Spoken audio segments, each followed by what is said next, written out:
And I find it kind of funny, I find it kind of sad. The dreams in which I'm dying are the best I've ever had. I find it hard to tell you, I find it hard to take. When people run in circles, it's a very, very mad world. Mad world. I'm Vin. I'm sorry. Steve. You should be a professional at this by now, Steve. Professional intro. This is Sundown Week, darker side of life, mental health or mental unhealth, mental disability, whatever you want to call it. It's a raw, real look at the human condition from that perspective, and it's been good. Been good conversations with the big homie. Steve, brought to you by Steve, an entire week of excellent songs brought to you by the big homie. If you, dear listener, would like a week, send me an email, vinsori@gmail.com. You're probably not going to do it. You shouldn't. Okay. So this is Shadow of a Man by the band Mudvayne. I said that Mudvayne is the most underrated band during the whole new metal era. I'm not even sure. You still think that? Yeah, I do. I do. I think they're the most underrated band during that time period. And I think if they didn't, for whatever reason, they broke up or Chad left or whatever, that they would be one of those bands that is still around today. Like you would have had Korn, Slipknot, and System of a Down, and Mudvayne. Like Mudvayne has staying power, like the music that they release. I've never heard this song before, so this will be a first for me. This is called Shadow of a Man. Are we ready? Here we go. Do it.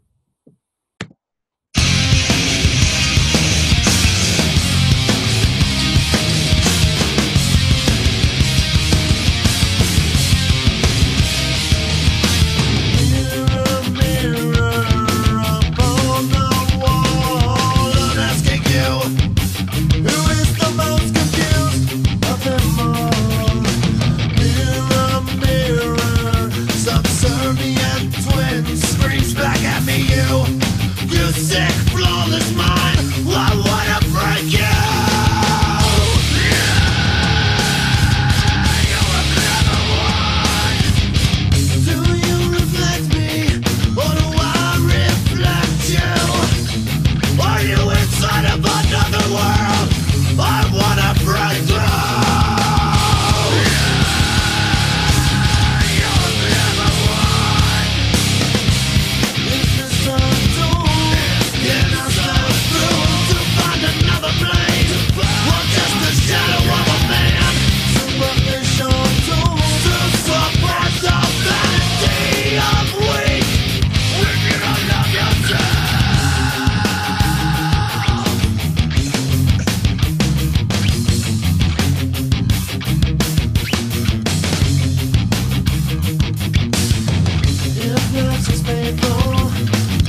rhythm changes in that song. Classic Mudvayne.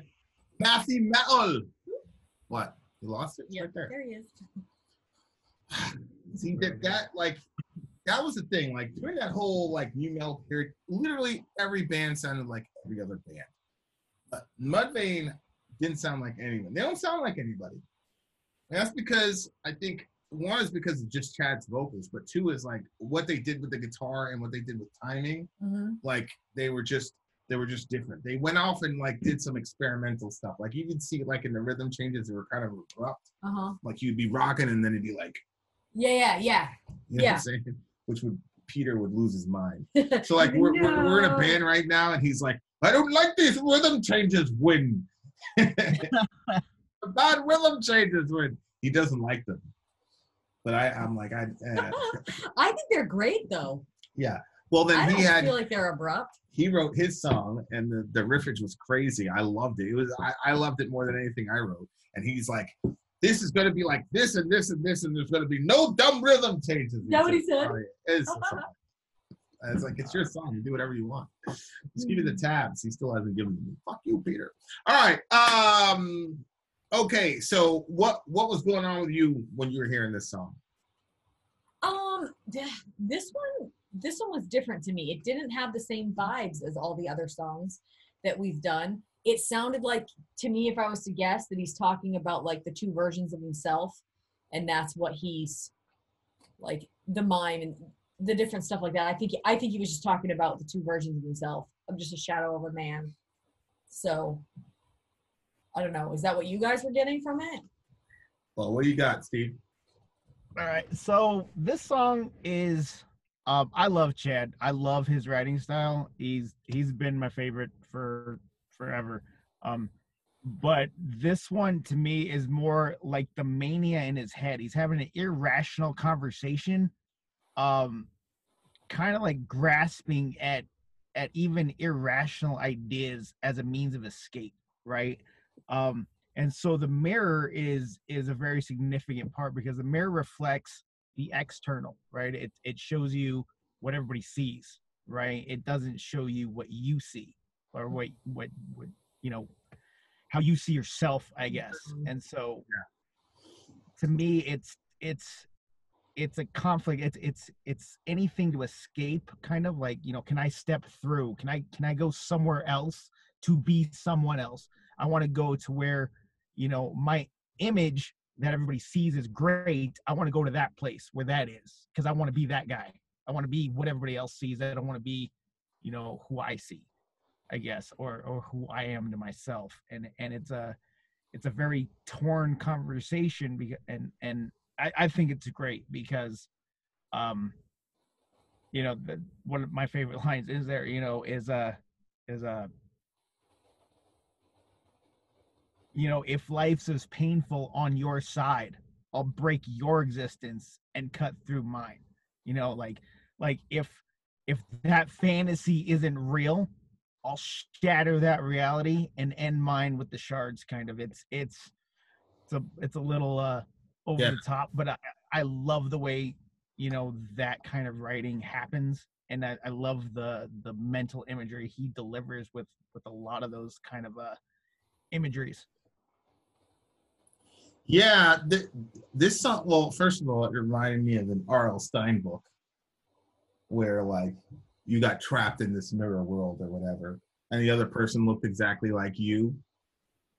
So they were living your life, but you were stuck in the mirror type of thing. So it's, like, kind of terrifying. Yeah.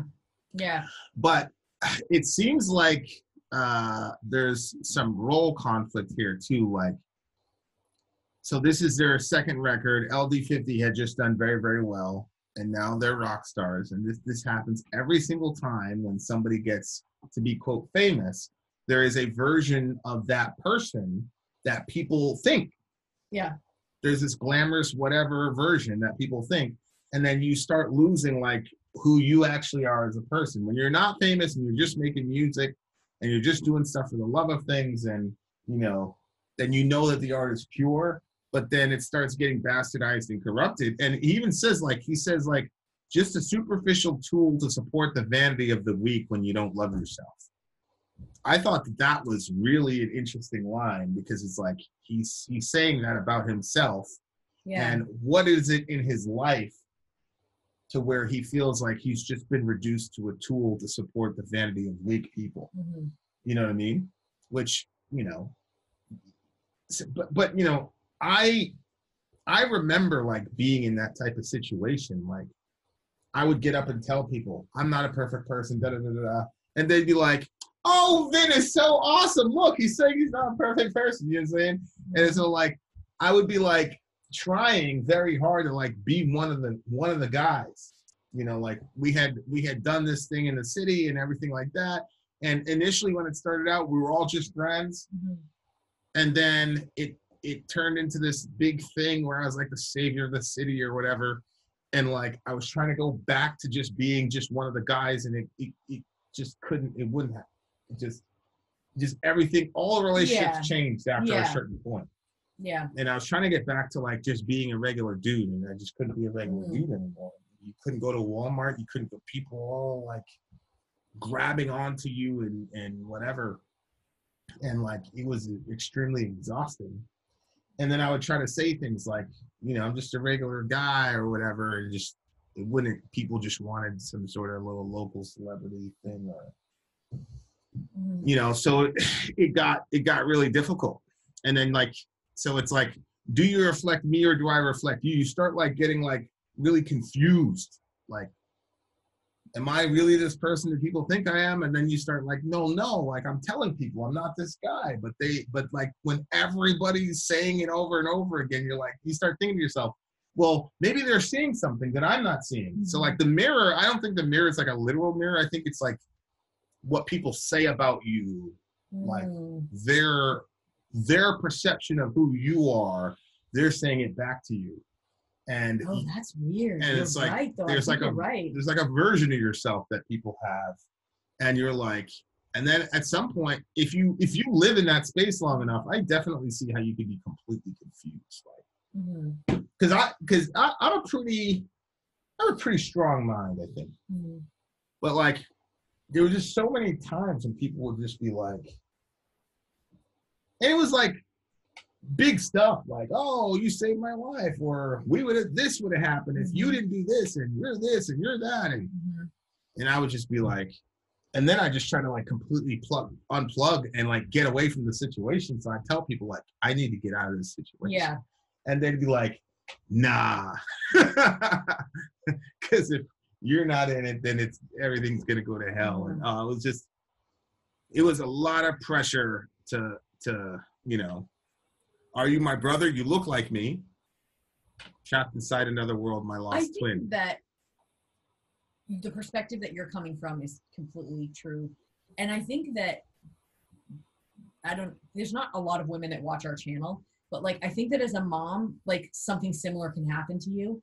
Because like when you're spending time with the kids, especially if there's like a lot of them, like I'm always in like, where are the kids at? Like in their minds, what's bothering them? What are they trying to say when they're saying this? Do they mean what they're saying with that, or do they mean something else? Oh shit! And so you're always trying to figure out the people that are around you, because they're your kids and they're super important to you.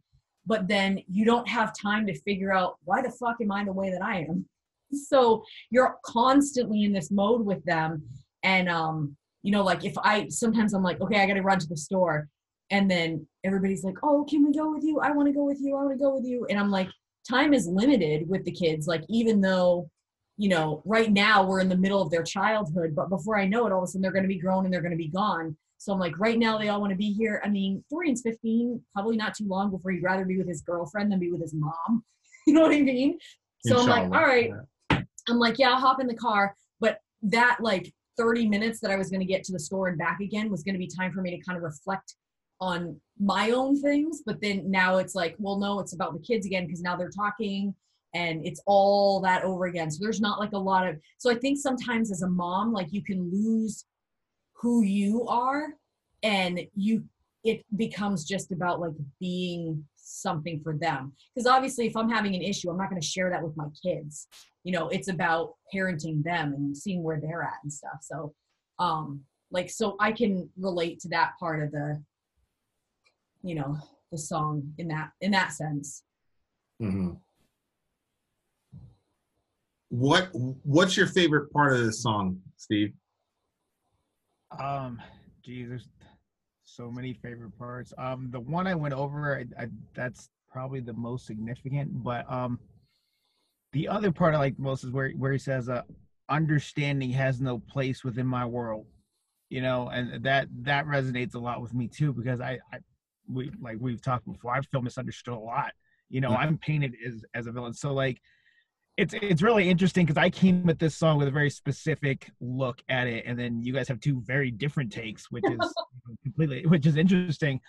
I think that's reflective of good music, honestly. But yeah, I've never been the superhero. I've never been celebrated. I can't think of a time in my life where I had a group around me that thought nothing but positive things. I've always played the villain. That's kind of been my lot in life. I go against the grain. People don't like that. It causes them to be uncomfortable, and so I'm vilified for it often.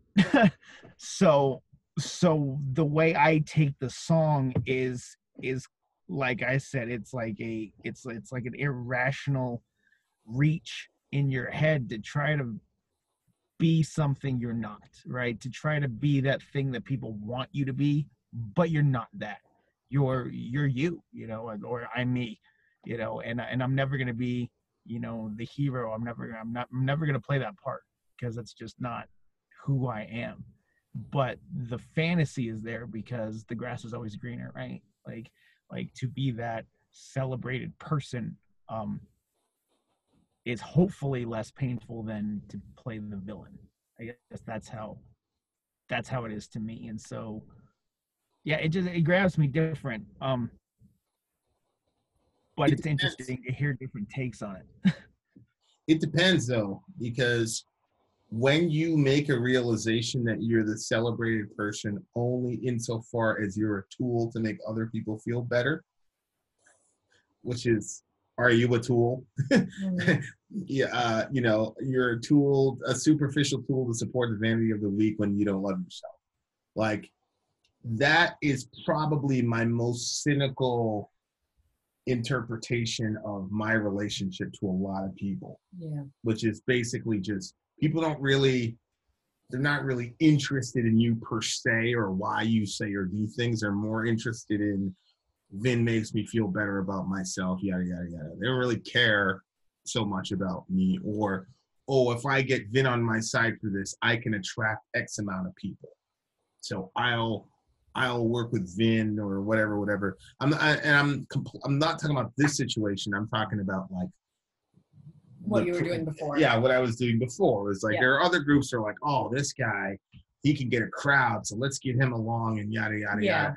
And then, you know what I mean? So I think it just depends, because I think you can't really measure it, like, because if you're inside a good person or you have good intentions, but it gets lost in translation when you put those intentions to words, right? Which I think happens a lot with you.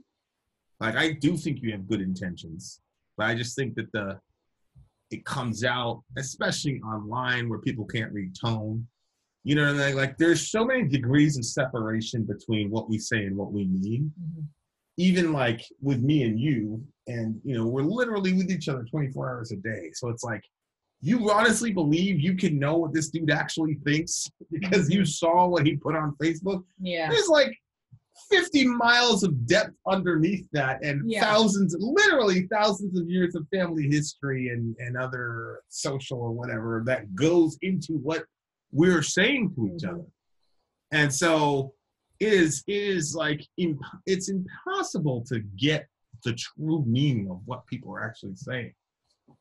Like I listen to like some of Biggie's stuff that I was listening to in high school. And I swear to God, I just figured out like two of the lines like a week ago.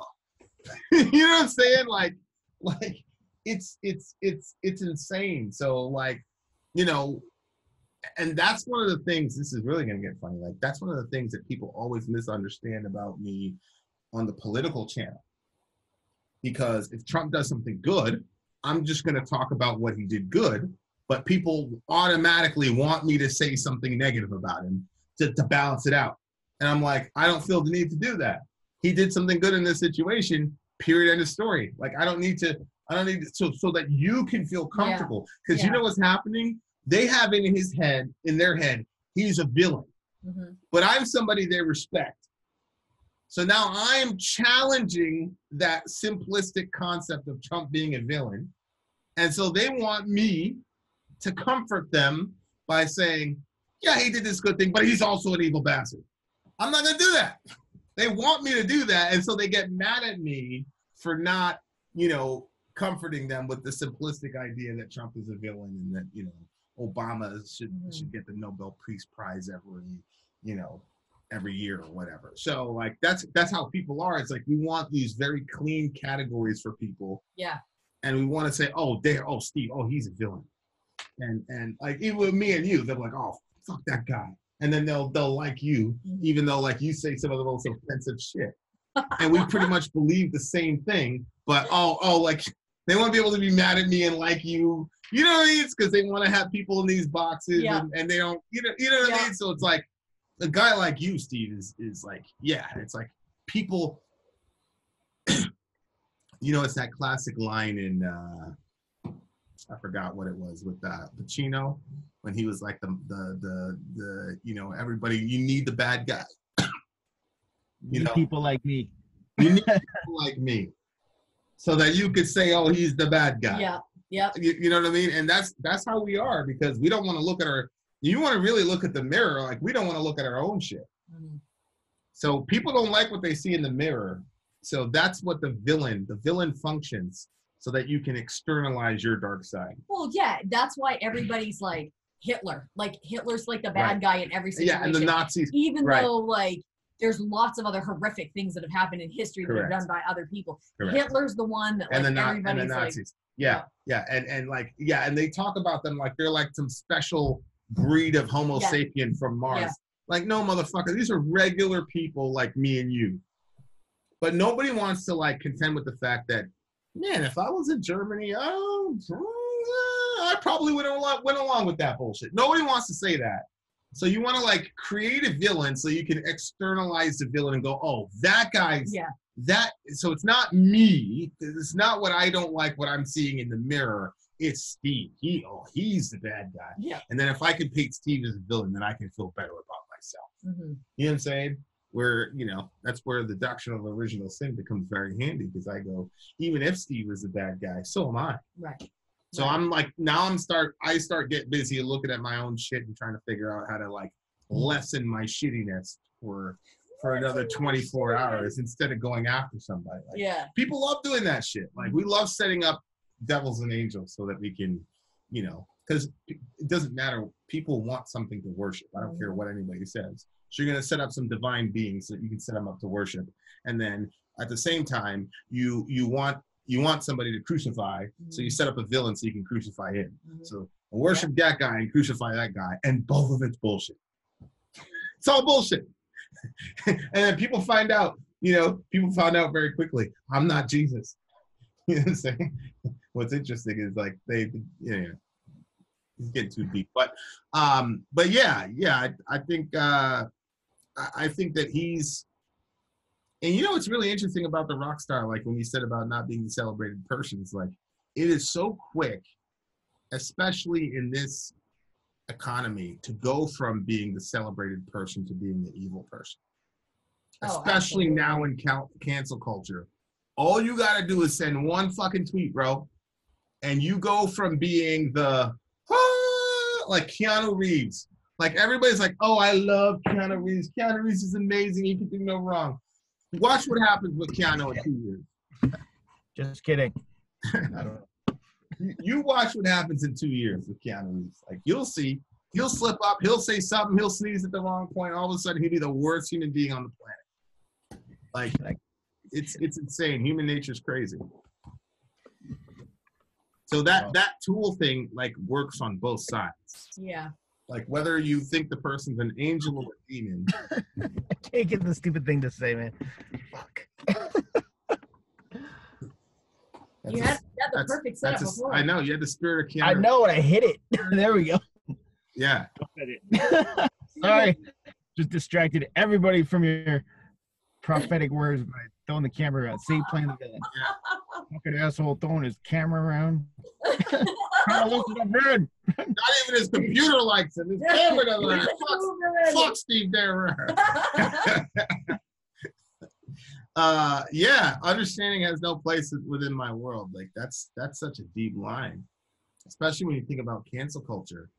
You know what we've got things like Twitter. So you've got 160 characters to communicate what's really going on. And now everybody's been programmed to only have the attention span to read. So now when you click the see more thing on Facebook and you see a wall of text, people automatically shut down, because we've been socialized for the last 8 years to only read, hey, if you can't say in 160 characters, then forget it. Yeah. So now if somebody actually has something significant to say, we don't want to hear it. So like communication now in the modern Western world, forget it. Yeah. Like you have almost no shot. And I think that's why the channel kind of took off the way it did, because we're like slowing down and saying, well, wait a second. To be honest, let's talk about this. When we first started the channel, that gave me so much anxiety, because I was like, I might think something today that I don't think tomorrow. Or I might this year feel something like so wholeheartedly, and by next year, I've completely changed on it. And I'm like, how many things am I going to say where somebody could just take that one clip and they could just make it like, oh, okay, well, Sori believes this or that thing. And I'm like, I'm sure it's happened. Yeah, that really, really, really bothered me, that I could be taken out of context, that I could be taken, like, I mean, if you looked at like, even just like my stance on like homosexuality or transgenders, stuff like that, like years ago, and my perspective on it now, like it's different. And the channel has affected that. The channel has, yeah. But I'm like, if somebody only saw a piece of what it was last time, and then they see now, it's like, yeah. And I don't like that. But then I'm like, that's happening to bunches of other people too, like that are on social media, and people are being taken out of context. But then there are some people that like, they say the most hateful, hurtful things because it's social media, and I think that they just get brave and they say things that they wouldn't say otherwise. And like, so there's just like a lot, Anyway. Shout out to Ben Webb. Ben Webb is like the Parisian. He should have been banned from the channel a long time ago. I know, that's my guy. I can't ban him. I can't do it. Yeah, he'll always be there. Can't do it. I love him. Yeah. This is do you find that though? Like, do you really feel like that? Like, if people could see what you intend versus see what you say, that you would be reacted to differently, Steve? I'd like to think so, but I really don't know, man. Like, dude, there's some days I wake up and I feel like I'm just on another fucking planet. Like, I don't belong here. I like woke up in the wrong century or some shit. Like, it's baffling. I had a fallout with a family member just a couple weeks ago. It was wild. The elections were going on and they're saying all their stuff, and so I walk in, and they're just 2 days of just listening to their shit, of just rhetoric, right? Just spouting media headlines, and I go in there and like, I'm like, oh my God, it's so ignorant, right? Like have a thought of your own. Like, I don't care what side of the aisle you fall on if you can justify it, but fucking don't quote some nonsense. So I just asked them, I was like, they're going off on, how stupid somebody is. Like, name one stupid thing he's done. Right. So, I mean, for those who don't know me, I'm Republican as fuck. So it was very much in defense of Trump. And I could quote off the top of my head at least 5 stupid things he's done. Right? Like, right. But they couldn't come out with one. So it shifted from a conversation of ideology to you shut the fuck up and go away, you're in my house. And I'm like, what the fuck? You know, You're like a how? Nazi, and anybody who votes for Trump is a racist and all that. Yeah, it was ridiculous. Yeah, but I mean, this is coming from like somebody on Facebook. This is coming from somebody, you know, at the grocery store. This is family, right? And like this is the fallout that happened. So I have a hard time hoping that someday I could be understood. Or that my intent is, I just don't know if people even care enough to want to understand. Because I try to be fairly, well, like we've had in the previous conversation, I try to be deliberate when I speak. I try to be calculated. Words, right? It comes off cold sometimes. And I get that because I'm trying to remove the emotion from the topic, from the idea. And that usually results into a personal attack.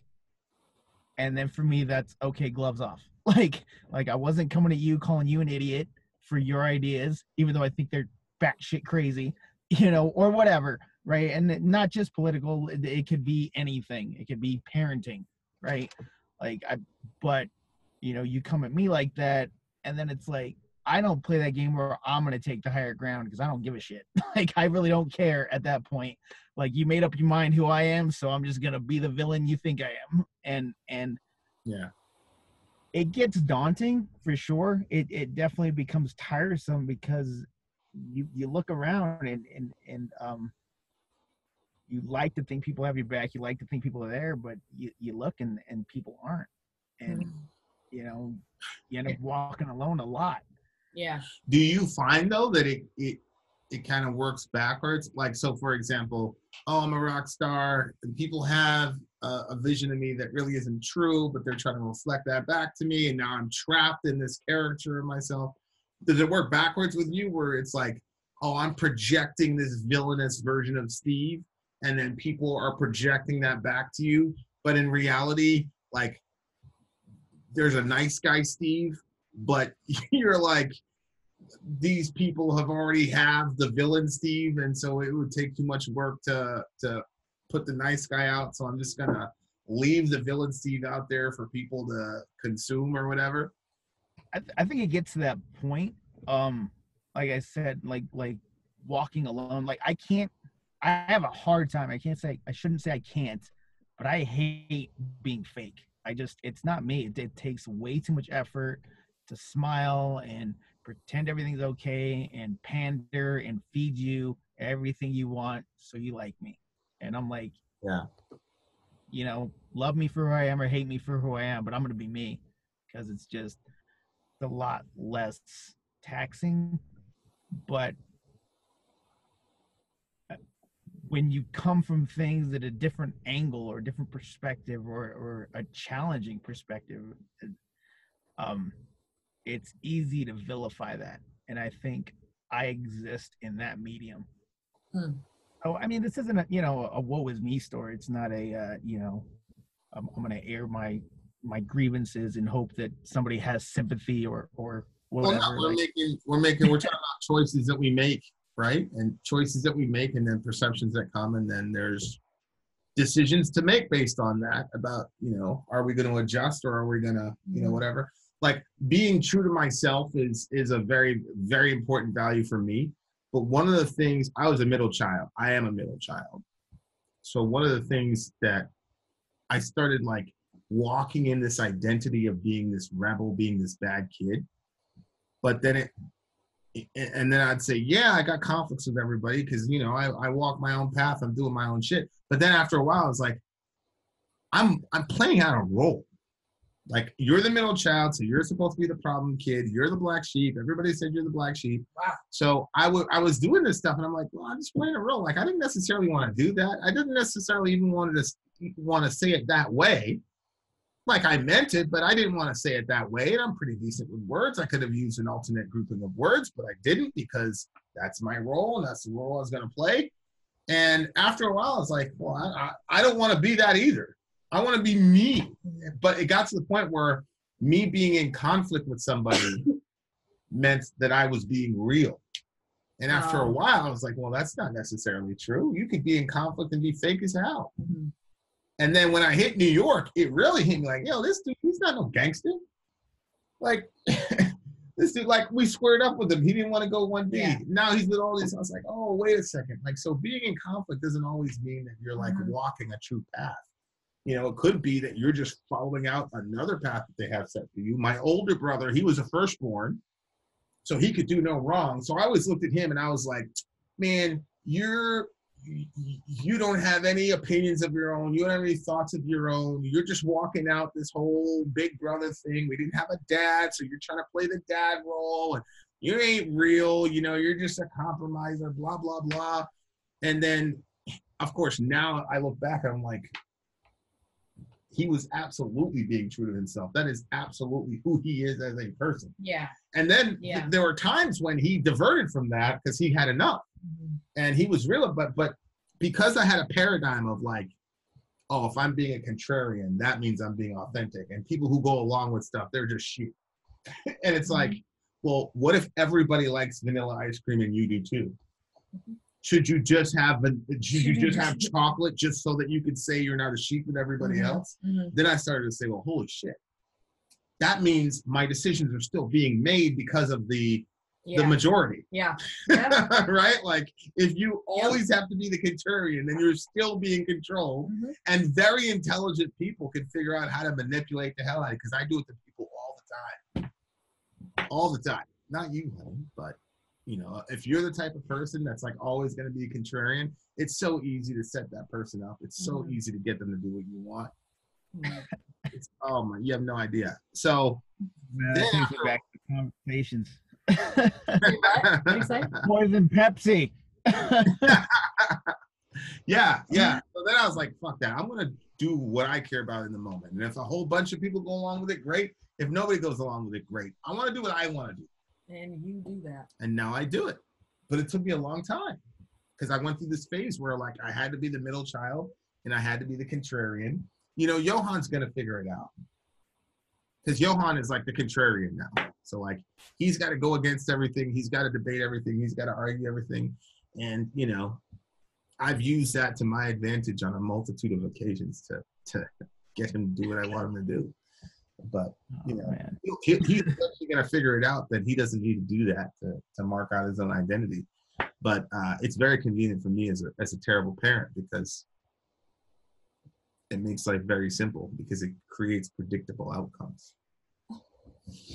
You always look at me like you're like terrified of me. That's, well, I mean, part of it is because I would like to have that power as well. So, because I'm always like stuck in I'm like, why am I having this conversation again with him? Like, why are we even arguing this? Doesn't even make any sense. Like, I literally don't care if you disagree with this. You're simply wrong. But you think, you know, he's going to argue everything. I'm like, you get what I mean, right? You get the point? And he says, yes. As soon as he understands the point, I'm like, I'm out. I'm out. I can't argue with everybody. Can't debate with everybody all day long. And I used to love arguing and debating. Like that, if my family talks about me, like they're like, ooh, Sori's always in something, you know? But now I'm like, no, I'm tired of it from all the kids. Always arguing everything, debating everything. What do you give the song? This one wasn't as high for me. This one is more of like the 8. Just stop. Just tell us what you're gonna give the song. I 8. did. What about you? This song is a 9 for me. It's a solid 9. Solid 9. Solid 9 for sure. Very, very good. Very good song. There you are, dear listener. Vin out. Sori out. Steve out. Gone.